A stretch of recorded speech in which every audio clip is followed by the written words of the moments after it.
నారా సాగిస్తున్నా భజన చేయాలిగా. వచ్చింది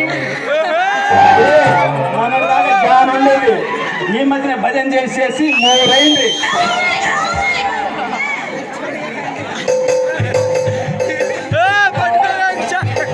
చెప్తా భాష నేర్పిస్తా. దీనికి స్వామి పూనుకో రావాలంటే ఒక పాట ఉంది, బాగుంది పాట. స్వయాన ప్రభాస్ ఎవరు అనుకున్నావు? మా అన్నయ్య. డౌటా?